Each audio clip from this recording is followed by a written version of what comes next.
بسم اللہ الرحمن الرحیم۔ عالمگیر مذہب یوٹیوب چینل کے معزز ناظرین و سامعین، آپ کا خیر مقدم ہے۔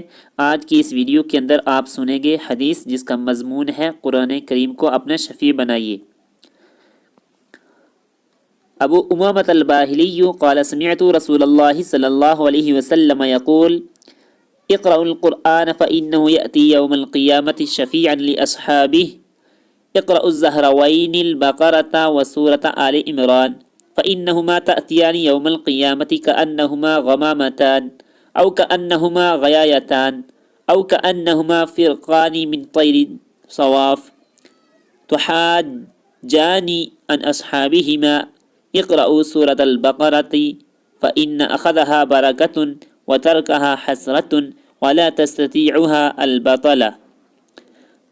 حضرت ابو امامہ باہلی رضی اللہ تعالی عنہ فرماتے ہیں کہ میں نے رسول اللہ صلی اللہ علیہ وسلم سے سنا، آپ ارشاد فرماتے تھے قرآن پڑھا کرو، وہ قیامت کے دن اپنے پڑھنے والوں کا شفیع بن کر آئے گا، خاص کر زہروین یعنی اس کی دو اہم نورانی صورتیں سورہ بقرہ اور سورہ آل عمران پڑھا کرو۔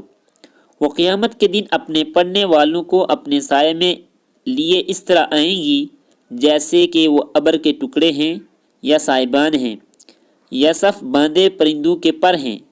یہ دونوں صورتیں قیامت میں اپنے پڑھنے والوں کی طرف سے مدافعت کریں گی۔